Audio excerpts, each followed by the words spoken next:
Zagales, zagalas, señores del jurado, yo soy Roberto y os quiero dar la bienvenida a este pequeño canal donde, como sabéis, solemos hablar de cine. Hay algo que resulta evidente durante toda la historia de la humanidad y es que cada época ha tenido sus héroes. No dejaban de ser héroes esos dioses olímpicos a los que rendían culto en Grecia y Roma, ni tampoco lo eran las heroicidades y las gestas de estos caballeros medievales cuyas historias contaban los juglares por las plazas de los pueblos. Posteriormente sería la literatura quien se encargaría de crear estos héroes que la gente seguía. Y así, tanto en la época romántica como a finales del XIX, se crearon personajes icónicos los cuales serían las delicias del público en general. Esto ocurrió con personajes como Frankenstein, Drácula, Sherlock Holmes. Pero sí ha habido una literatura que fue capaz de generar personajes heroicos bastante extraños y que se arraigaron firmemente en la mitología popular. Esta fue la literatura pulp. Las novelas pulp o pulp fiction, como la película de Tarantino, que de hecho homenajeaba este género, no dejaban de ser historias cortas, eran novelas editadas en tamaños pequeños, con unas 120-130 páginas de tamaño, que por tanto se prestaban a una lectura rápida y a un consumo rápido por parte de los consumidores, y que estaban muy mediatizadas por el tratamiento de los temas de actualidad de esos momentos. Así, la mayoría de ellas pues eran novelas o bien con historias en el oeste norteamericano, o bien historias detectivescas en las cuales pues siempre se producía esa dualidad de que el bueno era tremendamente bueno, el malo era tremendamente malo y al final el bueno ganaba al malo y se quedaba con la chica. Y de hecho en esa época se crearon algunos iconos populares que no tendrían nada que envidiar a los superhéroes que en la actualidad llenan nuestras pantallas. ¿Queréis acompañarme a conocer a uno de estos héroes pulp? Pues venid conmigo, porque ya sabéis, esto es otro rollo.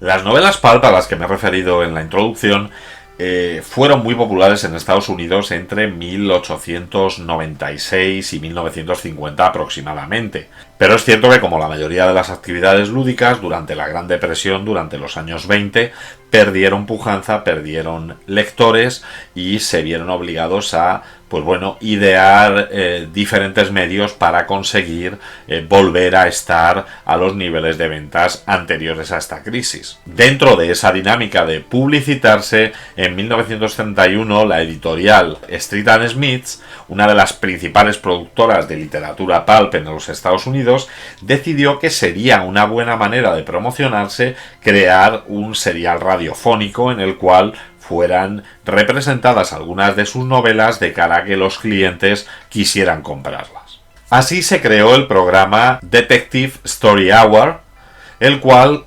semanalmente representaba una de las novelas propiedad de esta firma, y decidieron que este programa debería tener un presentador, debería tener una voz introductoria, la cual presentara a los personajes. Para ello se barajaron varias ideas como, llamarle Detective Misterioso, El Vengador Invisible, pero el nombre que tomó mayor peso fue La Sombra, The Shadow.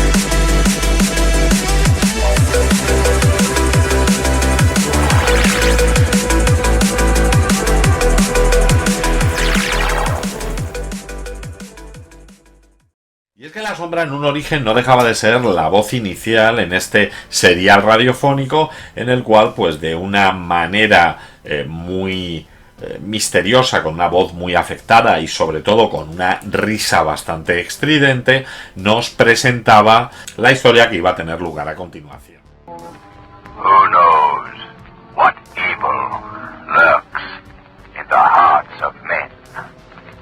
The Shadow knows.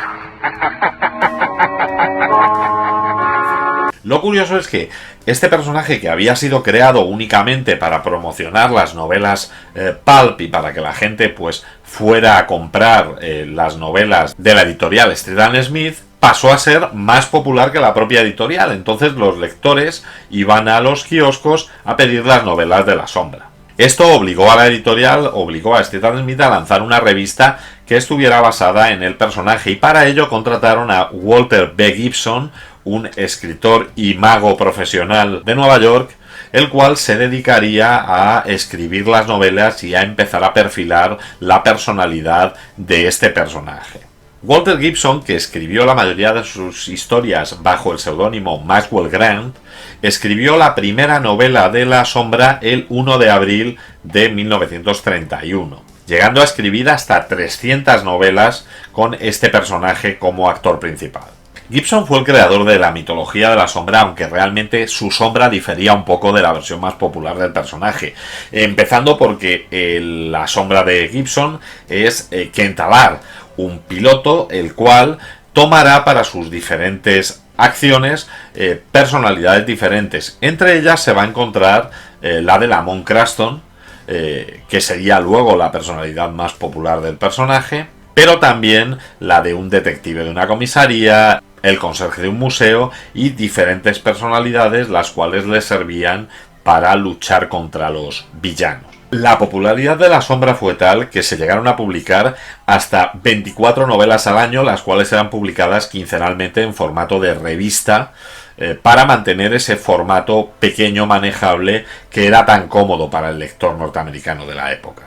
Paralelamente, el programa radiofónico en el cual había nacido pasaba a ser directamente el programa radiofónico de La Sombra. En este programa de radio, y diferenciándose de las novelas, La Sombra siempre va a ser Lamont Cranston, y de hecho aparecerá junto a él un personaje recurrente que se convertirá en su interés romántico y en el acompañante en la gran mayoría de las aventuras, y esta no es otra que Margot Lane. El hecho de la incorporación de Margot Lane al serial radiofónico tiene un sentido muy práctico, y es que realmente en el medio radiofónico tanto La Sombra como la mayoría de los personajes que hacían de colaboradores o villanos eran todos hombres, con lo cual el estar escuchando constantemente voces de hombres resultaba bastante cansado para el radio oyente.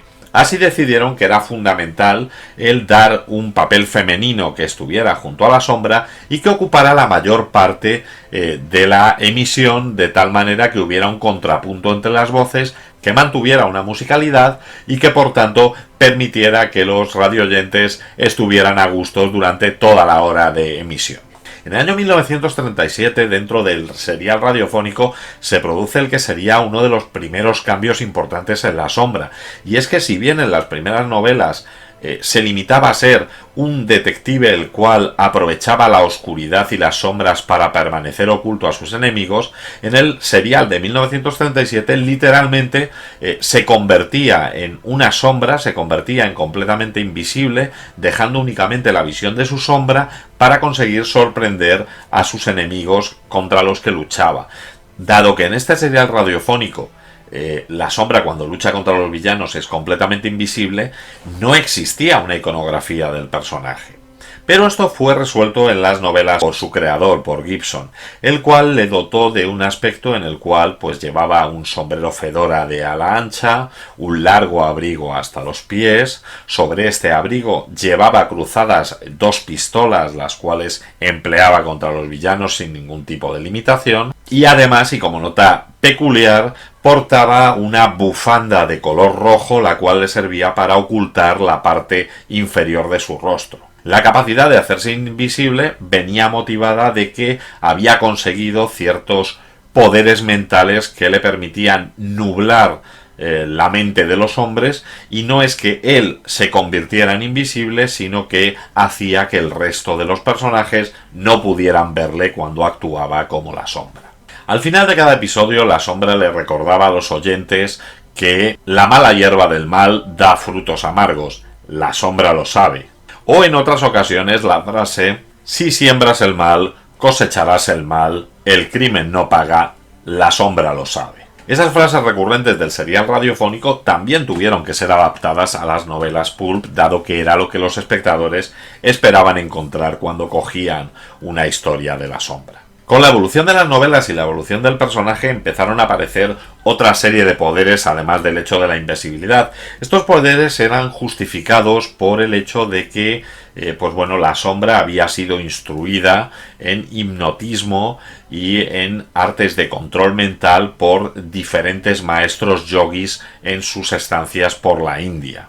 Así posteriormente se convierte en una especie de historia de origen en que Lamont Cranston había ido a viajar por Oriente, donde se había convertido en el gángster Jinko, y unos monjes tibetanos le enseñaron a utilizar estas habilidades. Posteriormente, en un arco de redención bastante curioso, decidió que tenía que utilizar estas habilidades para el bien. Finalmente, las habilidades que en la novela pulp se le dan a la sombra son, por una parte, la capacidad de nublar la visión de los hombres para parecer invisible, por otra parte, un pequeño dominio de la telepatía y la telequinesis, y por último, la umbraquinesis, lo cual es la capacidad de manipular las sombras y fundirse con ellas, lo cual le da ese sobrenombre con el que se le conoce.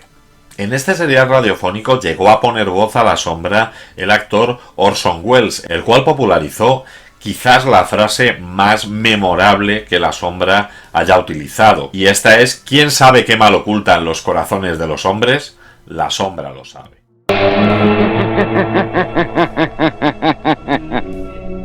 Who knows what evil lurks in the hearts of men? The shadow knows. Dada la gran popularidad adquirida por el personaje, poco después publicaron tiras cómicas, publicaron en los periódicos de la época tiras sobre la sombra, las cuales sirvieron para terminar de definir el aspecto físico que el personaje tenía, y sirvió para presentar una galería habitual de rivales y colaboradores. Entre los más habituales se encontraría Harry Vincent, el cual es un hombre que estaba al borde del suicidio y que fue rescatado por la sombra. Está Moe Sefrit, el cual es un taxista de Nueva York que colabora habitualmente con él. La ya mencionada Margot Lane, la cual no solo es colaboradora de la sombra, sino que realmente le sirve como de ojos y oídos dentro de la alta sociedad neoyorquina, y muchas veces será la confidente y la que le encamine hacia la resolución de sus investigaciones. Clyde Burke, un periodista el cual recopila toda la información existente sobre la sombra, y Burbank, que es un operador de radio de la Policía Metropolitana de Nueva York, que será el encargado de pasarle los casos más jugosos a Lamont Cranston para que los investigue. Entre los rivales, el principal rival o el más reconocible va a ser Siwan Khan.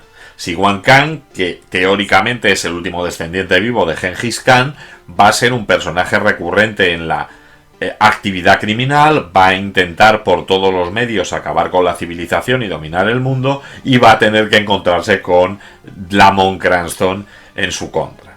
Otro rival habitual es Voodoo Master, que, como podemos imaginar, se tratará de un sacerdote vudú de las Antillas, el cual intentará siempre tomar el control de las personas, algo bastante habitual en aquella época desde la producción de Yo anduve con un zombie. O el grupo de delincuentes La Mano, un grupo compuesto por 5 integrantes cuyos nombres coinciden con los nombres de los dedos de la mano y que estarán inmersos siempre en actividades criminales.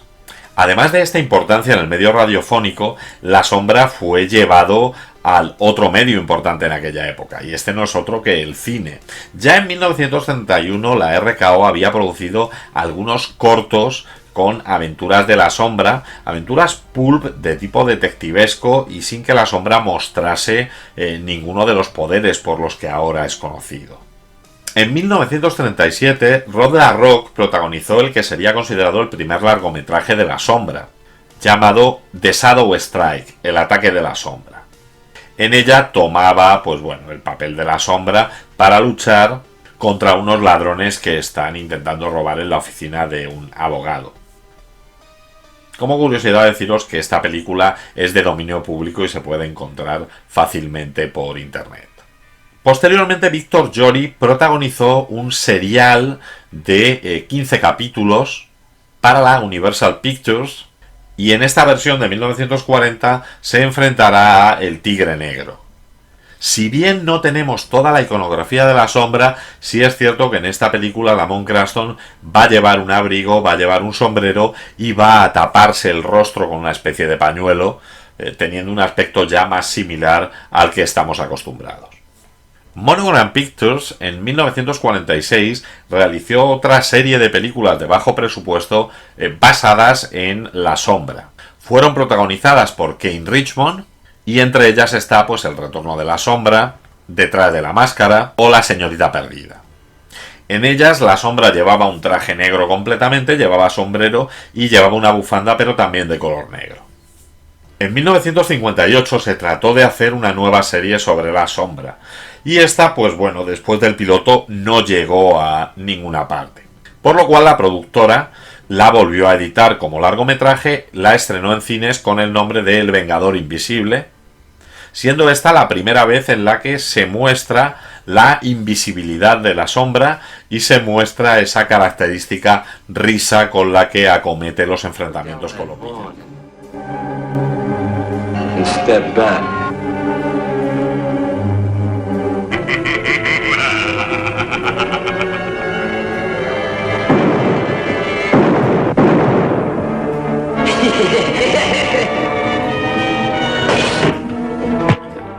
Y no sería hasta el año 94 que La Sombra volvería al cine. Y es que el estreno de Batman en 1989 había vuelto a llevar a los estudios al interés en mostrar algunas historias de superhéroes.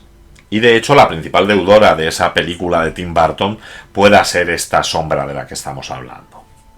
Y es que la Universal Pictures, intentando emular el éxito que tuvo la película de Tim Burton, en 1994 nos llevó a las pantallas la película The Shadow, La Sombra.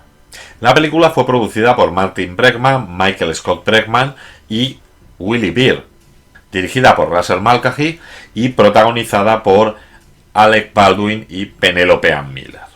Y la película nos va a mostrar un poco una mezcla de lo que era la aventura tradicional de la sombra. En ella vamos a tener la historia de cómo Lamont Cranston, después de la Primera Guerra Mundial, desaparece, viaja por Oriente, donde se convierte en el criminal sin escrúpulos Jinko, lo cual podremos ver en una de las escenas iniciales de la película. Escena donde, mira, sale al león, que el otro día comentábamos como el chino de todas. Así veremos cómo cuando Jinko está como traficante de drogas dominando a las tribus locales y pues bueno intentando sembrar el mal, es secuestrado por los hombres del Tulku. El Tulku será un mentor espiritual, será un monje tibetano, el cual hará que Jinko aprenda una serie de artes para dominar la mente y controlar a los hombres. Así daremos un salto en el tiempo a 7 años después en la ciudad de Nueva York. Y así, primero tendremos una escena de presentación de la sombra que a mí me parece de las mejores presentaciones de héroes de aquella época. Y posteriormente pues veremos cómo Lamont Cranston está haciendo pues una vida de playboy adinerado, presentado aquí como sobrino de un comisario de la policía. Y pues bueno, llevando una aparente vida despreocupada, mientras que de una manera oculta lucha contra el crimen como la sombra. ¿Quién está hablando? ¡Cállate! La semilla del crimen da frutos amargos. ¡Esto no me gusta!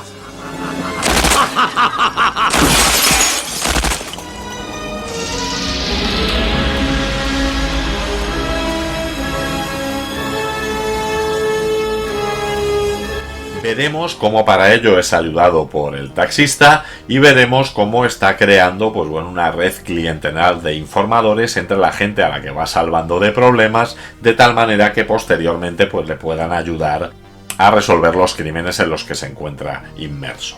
Esta aparente normalidad se verá truncada con la llegada a Nueva York de Siwan Khan, el último descendiente de Genghis Khan, el cual pues bueno, tendrá un plan estrambótico para acabar con la ciudad y dominar el mundo. ¿Quién es usted? Siwan Khan, el último descendiente de Genghis Khan. Desde luego es un honor para ti. Para ello necesitará la ayuda del invento del padre de Margot Lane, Reinhard Lane, interpretado por Ian McKellen, el cual está trabajando en una especie de sistema de implosión que puede ser utilizado como una bomba para el Ministerio de Defensa de los Estados Unidos, junto con su socio Claymore, el maravilloso Tim Curry. Así pues bueno, entre diferentes escenas de acción, diferentes enfrentamientos entre los sicarios de Khan y la Sombra, y un poco de investigación detectivesca muy parecida a la que nos encontrábamos en las películas y en los cómics de Batman, vamos a ver cómo pues bueno, la Sombra va a ir consiguiendo pues hilar cuál es el plan de Khan para intentar impedirle que destruya la ciudad. En la producción... por cierto, ¿has enviado a Margot Lane para que me matara? ¿Matarte? Si te quisiera muerto, Jinko, ya tendría tu hígado clavado en una estaca. Te la he enviado para que la mataras. Dime, ¿cómo la has matado? En la producción de La Sombra hay algo más de lo que parece a simple vista, y es que tenemos que tener en cuenta que los derechos para llevar este personaje al cine fueron adquiridos en el año 1982 por Martin Bregman. Martin Bregman estuvo implicado en un primer momento junto a Robert Zemeckis en intentar la adaptación de esta película. Posteriormente, en la mitad de la década de los 80, se acercaron a un cineasta que estaba en ese momento despuntando, que no era otro que Sam Raimi. Sam Raimi también empezó a trabajar en un tratamiento y en la producción de la obra de La Sombra, pero esta no fue vista con buenos ojos por los productores, los cuales descartaron la visión de Sam Raimi. Curiosamente, Sam Raimi en el año 87 estrenó la película Darkman, que, pues bueno, tiene algunas características comunes con este género pulp y con este personaje de La Sombra. Así Bregman seguía con la búsqueda de la realización de la película y topó con el guionista David Coeb. David Coeb, que estaba en ese momento en lo más alto de Hollywood tras su tratamiento de Parque Jurásico principalmente, había sido un fiel oyente del serial radiofónico de La Sombra y se mostró tremendamente interesado por guionizar esta adaptación, la cual encantó a los productores básicamente porque reflejaba el estilo pulp y reflejaba todos los elementos icónicos del serial radiofónico, lo cual pensaban que era la clave de hacer una adaptación correcta de esta película. Coeb basó su guión en la frase icónica de La Sombra: ¿quién sabe qué maldad se oculta en el corazón de los hombres? Y a partir de ahí ideó el guión como un arco de redención, eligiendo como rival a Siwan Khan porque primero consideraba que era el rival más icónico al que se había enfrentado La Sombra, y segundo porque era un rival plano, básico, que quería dominar el mundo y al que no había que buscar ningún trasfondo, lo cual permitía centrarse en el personaje protagonista en lugar de tener que justificar las acciones del villano. Además sucedió algo, que es que Coeb era un gran admirador de Alec Baldwin, con lo cual escribió el guión pensando ya en que fuera interpretado por este actor. Según él, tenía la voz adecuada, tenía la mirada adecuada, y lo único que hicieron fue, pues bueno, aportar al guión ciertas líneas de humor, pues para que Alec Baldwin pudiera, entre comillas, lucirse un poco. Decías que solo era un rumor. Estoy harto de que esa maldita Sombra se meta en asuntos de la policía. Mañana mismo le asignaré un destacamento. No le asignarás ningún destacamento. No, al demonio. No le asignaré ningún destacamento.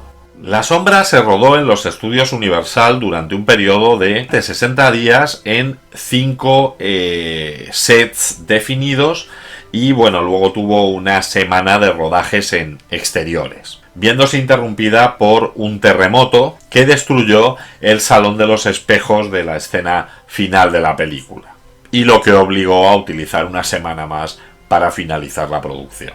La Sombra utilizó una mezcla de efectos prácticos e imágenes generadas por ordenador, las cuales han envejecido bastante peor, pero sin embargo Mulcahy siempre insistió en que los efectos estaban ahí para ayudar a la historia, pero que la historia era una historia centrada en los personajes principalmente. Para el papel de Margot Lane se eligió a Penelope Ann Miller. Esta actriz venía de ser la coprotagonista de la gran película de Brian De Palma, Atrapado por su pasado, Carlitos Way.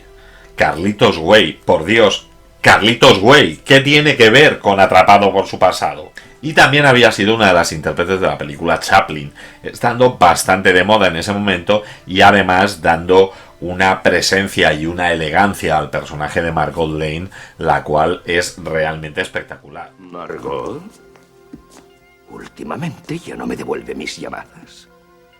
Eso no es cierto. Nunca le he devuelto sus llamadas. Ya lo sé. Un cambio realizado en Margot Lane, a diferencia de las novelas y de el serial radiofónico, es que en este caso se le dio al personaje capacidades telepáticas y capacidades de poder mental que no habían sido mostradas en ninguna de las otras representaciones de este personaje. Gracias. Me alegro de que le guste. Se lo encargué a Adrián. ¿Por qué me dice usted eso? Porque acaba de felicitarme por mi vestido, ¿no? ¿No ha dicho eso? No lo he dicho. Pero lo pensaba. Personaje. Esta actriz, por cierto, 3 años después protagonizó una de las películas de terror más infravaloradas de la época, que yo debo reconocer que a mí me encanta, y no es otra que The Relic. En el papel de Moe Servitt, el taxista, se contrató a Peter Boyle. ¿Pero qué es esto? Padre de Margot Lane, como Reinhard Lane, tenemos a Ian McKellen. ¿Dijiste que el verde me sentaba bien? No. Esto es verde. Y esto es rojo. Rojo, verde... Para mí solo es una camisa limpia. Como su socio Claymore, a Tim Curry. ¿Creías que ya no volverías a verme, Claymore? ¡Estoy aquí! ¡A tu alrededor! Y como malvado de la función, en el papel de Siwan Khan tendremos a John Lone, el cual en aquel momento venía de haber protagonizado el Madame Butterfly de David Cronenberg y estaba luchando por evitar el encasillamiento dentro de los productos dramáticos y buscando pues el tener mayor versatilidad en sus papeles de Hollywood.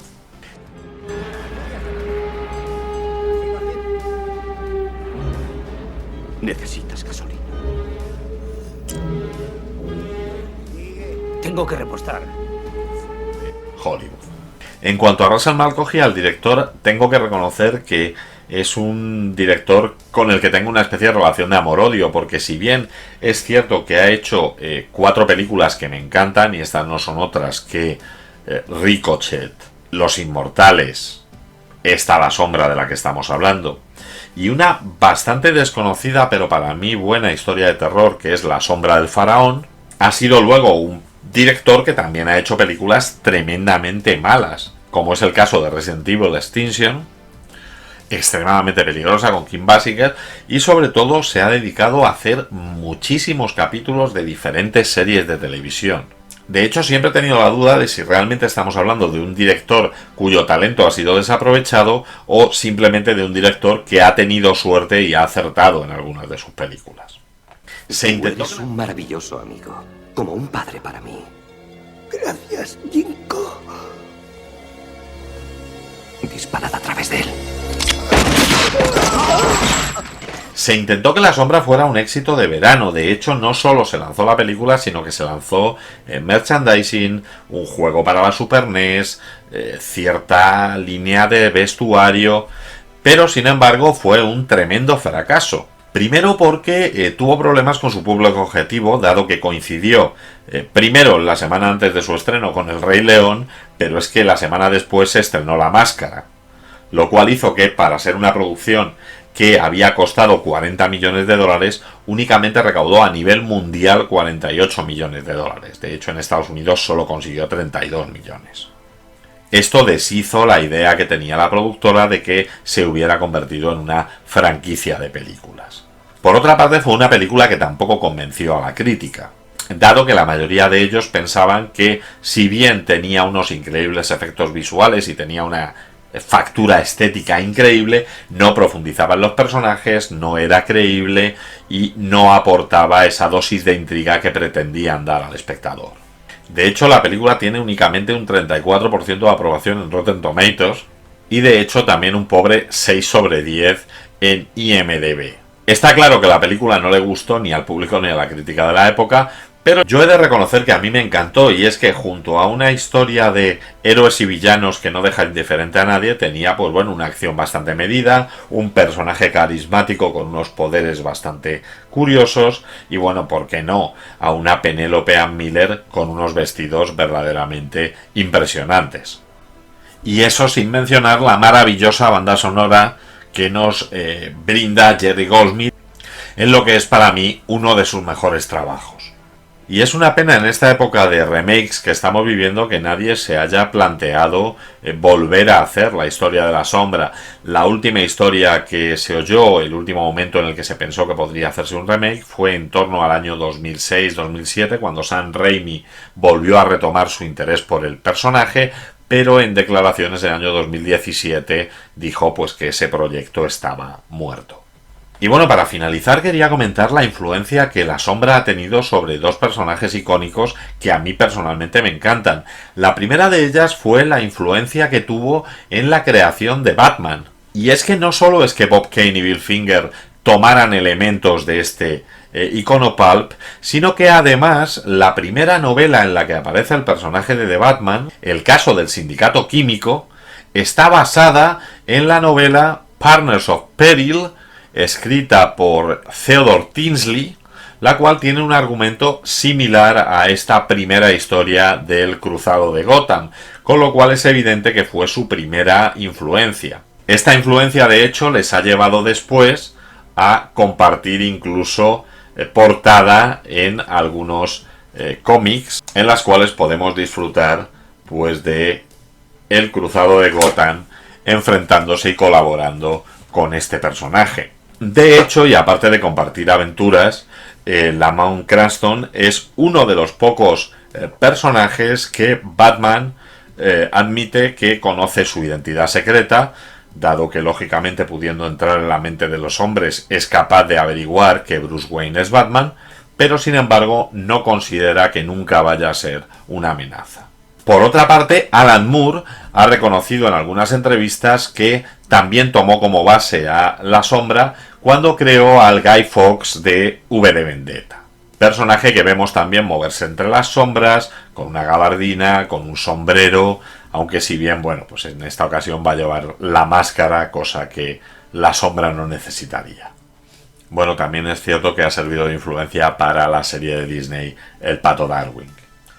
Como comentaba, una película divertida, una película con acción, con buenos personajes, un diseño de producción espectacular y una historia pues simple, accesible, como eran las historias de la mayoría de las novelas pulp. Bueno, zagales, ¿qué os parece? ¿A vosotros también os gustan los iconos pulp como es mi caso? Si es así, ya sabéis, ponedmelo en la caja de comentarios. Si os ha gustado el vídeo, dadle al like, suscribíos al canal y no dudéis en pasar por la sección canales que me enrollan dentro de mi canal, donde podréis encontrar a compañeros que hablan de cine, incluso a veces mejor que yo. Y como siempre digo, parafraseando a TV Call, en el próximo programa hablaremos del gobierno.